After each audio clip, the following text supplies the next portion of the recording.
ನಗ್ಬೇಡಿ ಮಾರೆ ಯಾಕ ಖುಷಿ ನನಗೆ ಎಲ್ಲ ಸಿಗ್ತಿದೆಯಲ್ಲ. ನಾನು ಈಗ ಸರ್ ನನ್ನ ಫ್ರೆಂಡ್ಸ್ ಎಲ್ಲ ಇದ್ರು, ಹ್ಮ್ ಅವ್ರ ಲವ್ ಅದು ಬೇರೆ ಲೆವೆಲ್. ನೀನು ಇದೆಯಾ ನಾನು ಬೇರೆ ಲೆವೆಲ್. ಏನು ಲೆವೆಲ್?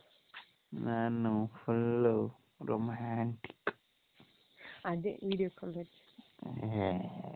ನೀನ್ ಡೈರೆಕ್ಟ್ ಆಗಿ ಬಂದಾಗ ನೀನೇನೆ ಹತ್ರನೇ ಕುಂತ್ಕೊಳ್ಳೋದು, ದೂರ ದೂರ ಹೋಗ್ತೀನಿ. ಹಾ, ಪಬ್ಲಿಕ್ ಪಾರ್ಕಲ್ಲಿ ಮೆಟ್ಟಲ್ಲಿ ಒಬ್ರಿಗೆ ಹೊಡಿತಾರೆ. ಯಾರು ವಿಡಿಯೋ ಮಾಡಿರ್ಲಿ, ವಿಡಿಯೋ ನಾನೇನಲ್ಲಿ ಏನಲ್ಲಿ ಕಚ್ಚಗುಳಿ ಕೊಟ್ಕೊಂಡು ಏನೇನೋ ಮಾಡ್ತಿರ್ತೀನ. ಅದೇ ಅದೇ ಹೇಳೋದು ಇಷ್ಟ. ಹತ್ರ ಪಕ್ಕದಲ್ಲಿ ಕುಂತ್ಕೊಂಡು ಕೈ ಹಿಡ್ಕೊಂಡ್ಬಿಟ್ರೆ ಏನಾಗ್ಬಿಡುತ್ತೆ. ಪಬ್ಲಿಕ್ ನಾವು ಒಂಚೂರು ಕಾಮನ್ ಸೆನ್ಸ್ ಇರಬೇಕು. ನಾವು ಪಬ್ಲಿಕ್ ಅಲ್ಲಿ ಇದ್ದೀವಿ ಅಂತ. ನಮ್ಮ ಅಪ್ಪನ ಮನೆಯಲ್ಲ, ಅಪ್ಪನ ಮನೆಗೆ ಬರ್ತೀನಿ ಬೇಡ ಅಂತ್ಯ. ಬಾ, ದಮ್ಮಿದ್ರೆ ಬಾ ಮಗನೇ. ನನ್ ದಮ್ ಬಗ್ಗೆ ಮಾತಾಡ್ಬೇಡ. ಅಸ್ಮ ಉಂಟು ನಿನ್ಗಲ್ವಾ? ಅಷ್ಟೇ, ಅಪ್ಪ ಅಮ್ಮ ಇಬ್ರನ್ನ ಮನೆಯಿಂದ ಕಳಿಸ್ಬಿಟ್ಟು ಅಂಕರಿ. ಹಾ, ಇದಕ್ಕೆ ದಮ್ಮನು ಅಂದ್ರೆ ಅವ್ರ ಮುಂದೆ ಎಲ್ಲ ಮಾಡಕ್ಕಾಗತ್ತ? ರೂಮ್ ಇದೆ ನಮ್ಗೆ. ಆಗ್ಬಿಟ್ರೆ ಅವ್ರು ಏನ್ ಅನ್ಕೊಂತಾರೆ, ಮಗಳು ಮದ್ವೆ ಅಂತಲ್ಲ ರೂಮಲ್ಲಿ ಹುಡುಗ ಫ್ಲೋರ್ ಇದೆ. ಯಾವ ಫ್ಲೋರ್ ಆದ್ರೂ ಅಷ್ಟೇ. ಅಮ್ಮ ಗ್ರೌಂಡ್ ಅಲ್ಲಿ ಇರೋ. ಈಗ ನಾವಿಬ್ರು ಫುಲ್ಲು ಡೀಪ್ ಡಿಸ್ಕಷನ್ ಅಲ್ಲಿ ಇದ್ದು ಸಡನ್ ಆಗಿ ಅಮ್ಮ ಮಗಳೇ ಬಾ ಅಂತ ಆಚೆ ಕರೆದಾಗ ನಾವೇನ್ ಫಸ್ಟ್ ನೈಟ್ ಇದ್ರಲ್ಲಿ ಇರೋದೆಲ್ಲ ಸೀರಿಯಲ್ ನೋಡ್ಕೋಗಿ ಆ ಥರ ಮೂವಿ ಸೀನ್ ಇರಲ್ಲ, ಸೀರಿಯಲ್ ನೋಡ್ಬೇಕು, ಹೊರಗೋಗಿ ಹೇಳಿಮ್ಮ ಹೇಳ್ಬೇಕು, ಹಂಗೇನಿಲ್ಲ. ಡ್ರೆಸ್ ಆದ್ರೂ ಕಷ್ಟ ಆಗತ್ತೆ ಹ್ಯಾಂಡಲ್ ಮಾಡೋದು. ಅವ್ರು ಇರಬಾರ್ದು ಮನೇಲಿ. ಅವ್ರು ಇದ್ಬಿಟ್ರೆ ಭಯ ಇರುತ್ತೆ, ಫಿಯರ್ ಇರುತ್ತೆ ನಂಗೆ. ಎಲ್ಲಾದ್ರೂ ಫಿಯರ್ ಇರ್ಬೋದು. ಅವ್ರಿಲ್ಲ ಅಂದ್ರೆ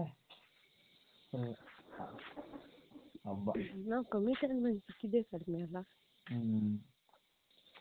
ಬರೀ ಫೋನಲ್ಲೇ ಆಸೆ ತೋರಿಸಿ ಆಕಾಶ ತೋರಿಸಿ ಮಡಗ್ಬಿಟ್ಟಿದ್ಯಾ. ನಾನಿನ್ನು ಆಕಾಶಕ್ಕೆ ಯಾವಾಗ ಏಣಿ ಹಾಕೊಂಡು ಹತ್ತದು ಅಂತ ಯೋಚನೆ ಮಾಡ್ತಾ ಇದ್ದೆ.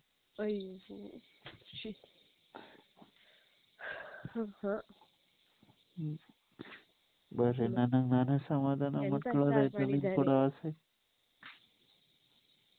ಅತ್ತೆ ಅಮ್ಮ ಏನ್ ಸಾರು ಮಾಡಿದ್ದಾರೆ?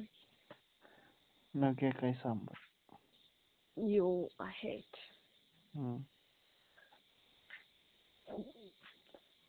ನಮ್ಮ ಮನೆಯಲ್ಲಿ ಎನರ್ಜಿ ಬರ್ಲಿ ಅಂತ ಮುಳ್ಳಂಗಿ ಅಲ್ಲ, ಅದು ಮೂಲಂಗಿ. ಅದೇ ಮುಳ್ಳಂಗಿ ಸಾಂಬಾರ್, ಪಾಲಕ್ ಪಲ್ಯ, ಪನ್ನೀರ್ ಫ್ರೈ. ನಾನು ಬಂದಾಗ ಅವೆಲ್ಲ ಮಾಡಿಸು. ಇದೆಲ್ಲ ನನಗೆ ಚಿಕನ್ ಕರಿ. ನಮ್ಮ ಪಪ್ಪಗೆ ಇವತ್ತೇನು ಏನೋ ಪ್ರಾನ್ಸ್ ಏನೋ ಇದು ಬರುತ್ತಲ್ಲ, ಏನಂತಾರೆ ಅದಕ್ಕೆ, ಚಟ್ಲಿ. ನಿಮ್ ಕಡೆ ಚಟ್ಲಿ ಫ್ರೈ. ಫೋಟೋ ತೆಗೆದು ಕಳಿಸ್ತೀನಿ ಇವಾಗ. ಕಳ್ಸು ಬರೀ ಫೋಟೋದಲ್ಲಾದ್ರೂ ತಿನ್ನೋಣ. ಚಟ್ಲಿ ಫ್ರೈ, ಕಬಾಬ್ ನಿನ್ನೆ ಇದ್ದು ಚಿಕನ್ ತಂದಿದ್ದಿತ್ತ, ಅದು ಇವತ್ತು ಇದು ತಂದಿರೋ ಚಟ್ಲಿ ಮತ್ತೆ ಬಂಗಾಡೆ ನಂಗೆ ತುಂಬಾ ಇಷ್ಟ. ಹಾಗೆ ತಿಂತಿದ್ದೆ ಅಂತ ತಿಂತೀಯ. ಅದು ಈ ರವೆ ಒಳಗಡೆ ಏನೋ ಇದು ಮಾಡ್ತಾರಲ್ಲ. ನೀವು ಮಾತನಾಡುತ್ತಿರುವ ವ್ಯಕ್ತಿಯು ನಿಮ್ಮ ಕರೆಯನ್ನು ಹೋಲ್ಡ್ನಲ್ಲಿ ಇರಿಸಿದ್ದಾರೆ. ದಯವಿಟ್ಟು